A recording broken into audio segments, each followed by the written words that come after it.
प्रशांत महासागर यह एमती एक विशालकाय महासागर जार कल्पना कले आमे हुए तो फेल मारिबा। आमे जानिचु आम पृथ्वीर मोट 5टी महासागर अच्छी सेमानक मध्यरु प्रशांत महासागर सबुठु बड़। यह पाखापाखि 165 मिलियन स्क्वायर किलोमीटर पर्यंत विस्तृत। आउ आपण जानिले आश्चर्य हेबे जे आम पृथ्वीर पूरा स्थल भाग 148 मिलियन स्क्वायर किलोमीटर पर्यंत विस्तृत। दर्शक बंधु आज भिडियो रे ए प्रशांत महासागर भितर घटी एमती एक घटना विषय कहबी जे आपण शुणिले विश्वास हेब नहीं।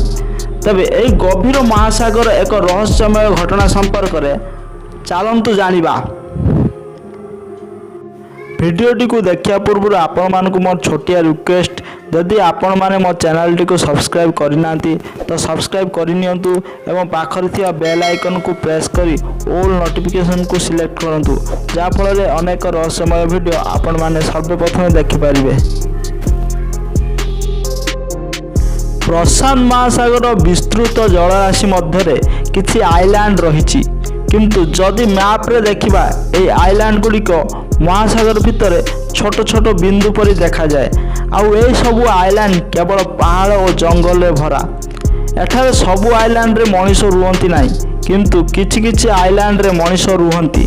मोटामोटी भाबे कहबाकू गले प्रशांत महासागर बाटबणा हो गले ताकू आउ खोजी पाइबा पूरा असंभव हो जाए।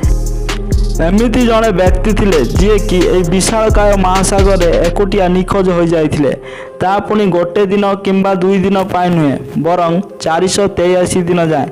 यही कहानी किसी मनगढ़ा नुहे बरं जड़े व्यक्तिर असल अनुभूति। जदि गोटे छोट उदाहरण देवी ताहले आपण माने बहुत चर्चित हॉलीवुड फिल्म कास्ट एवे निश्चय देखिथिबे। यही फिल्म कहानी किसी मनगढ़ा नुहे बरं जड़े व्यक्तिर असल अनुभूति उपर आधारित। यही व्यक्तिंकर नाम होची जॉस सल्वाडर। ये यही महासागर 14 मास किपरि अतिबाहित करथिले समस्त को आश्चर्य कर देथिले। यही घटना 2012 मैक्सिकोर एक छोटिया गाँव में जड़े मत्स्यजीवी रोते जे कि निज वृत्ति में पारंगम थे। सी आउ कई नुहति से थे जॉस सल्वाडर। से 17 नवेम्बर 2012 निजर एक छोटिया बोट और सांगर निजर एक साथी को नहीं एक चैलेंज करने बाहरी पड़े। से चिंता करते गभीर समुद्र में 30 घंटा अतिबाहित करने को। अल्प किसी जिनिस नहीं से यही चैलेंज करने को जाइए। से कौन जानी 30 घंटा बदल 483 दिन दंडनीय दिन देखा पड़ो। पाखापाखि 120 किलोमीटर भितर को गला परे से जाल पकाइले, किंतु ठीक से समय रे जोरे झड़ और तोफान हेबार लागिला। से समय रे उपाय न पाई से माने झड़ू बचापी बहुत चेष्टा कले एवं दीर्घ 6 घंटा बोट चलाइबा परे से माने झड़ ठारू दूर को पलाइले।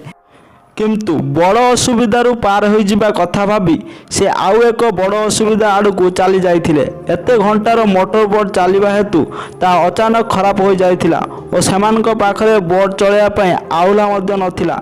तथापि हाथ माध्यम पानी को बाही बाही सेमाने दूररू देखा जाउथबा कूल आड़ को जाउथिले, किंतु सही समय आउ एक बड़ घूर्णिझड़ सेमानक बोट को बुड़ाई पानी रे भौणी भितर कचाड़ी देथिला।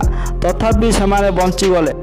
निजर छोट काठ बोट्रे भंगा अवस्था ताकू चलाई आगू को बढ़ाइले, हेले सेमाने सेतल को दिगहरा हो जाइथिले। निज कूलर 460 किलोमीटर भितर को पानी रे सेमाने आउ सही समय रे किपरि कूल को जिबे आउ केउ दिग आड़ को जिबे सही कथा भाभी भाभी सेमाने चिंतारे पड़ जाइथिले। ना खाइबा पाई खाद्य ना पीबा पाई पानी, जेउटी देखिले खाली लुणी पानी जहाँ पी पी कंचा मांस खाई बंचिबा को लागिले।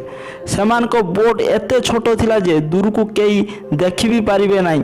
सही समय से बाटर गोटे जहाज जाउथला, हेले सेमाने जते इशारा कले मध्य सेमाने एई बोट को देखि पारि नथिले।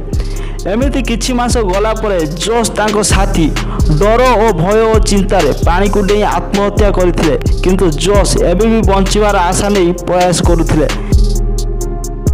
सेतबेले जोश पाखापाखि 8000 किलोमीटर पानी भितर यात्रा कर सारी। ଦିନେ ସେ ଅଚାନକ ପାଣିରେ ଏକ ପଇଡ଼ ଭାସୁଥିବାର ଦେଖିବାକୁ ପାଇଲେ। ତାପରେ ସେ ଚିନ୍ତା କଲେ ନିଶ୍ଚୟ ଏହି ଆଖପାଖରେ ଜଙ୍ଗଲ କିମ୍ବା ଆଇଲ୍ୟାଣ୍ଡ ଅଛି। ଆଉ ସତକୁ ସତ ତାହା ହିଁ ହେଲା। ଅନେକ ମାସ ପରେ ଜସ୍ ମାଟି ଉପରେ ପାଦ ରଖିଲେ। ଆଉ ଏହି ଆଇଲ୍ୟାଣ୍ଡର ନାମ ଥିଲା ମାର୍ଶାଲ ଆଇଲ୍ୟାଣ୍ଡ। ଏହି ଆଇଲ୍ୟାଣ୍ଡ ମେକ୍ସିକୋ ଠାରୁ 11,000 କିଲୋମିଟର ଦୂରରେ ଅବସ୍ଥିତ। ସେଠାରେ ଲୋକାଲ ଲୋକଙ୍କ ସାହାଯ୍ୟରେ ସେ ନିଜ ସ୍ଥାନକୁ ପୁଣି ଫେରି ଆସିଲେ। ଆଉ ଆସିଲା ପରେ ଜୋସ୍ ସାଲ୍ଭାଡୋରଙ୍କର ଦୁଃସାହସିକ କାହାଣୀର ଚର୍ଚ୍ଚା ହେଲା। ଆଉ ତାଙ୍କର ଏହି କାହାଣୀକୁ ସମସ୍ତଙ୍କ ସାମ୍ନାକୁ ଆଣିବା ପାଇଁ ଅନେକ ବହି ଓ ଚଳଚ୍ଚିତ୍ର ନିର୍ମାଣ କରାଗଲା। ଆଜିର ଭିଡ଼ିଓଟି ଆପଣମାନଙ୍କୁ କେମିତି ଲାଗିଲା ମୋତେ ନିହାତି କମେଣ୍ଟ ସେକ୍ସନ ମାଧ୍ୟମରେ ଜଣାଇବେ ଏବଂ ଅନେକ ରହସ୍ୟମୟ କାହାଣୀ ସହିତ ଯୋଡ଼ି ରହିବା ପାଇଁ ମୋ ଚ୍ୟାନେଲଟିକୁ ନିହାତି ସବସ୍କ୍ରାଇବ୍ କରିବେ।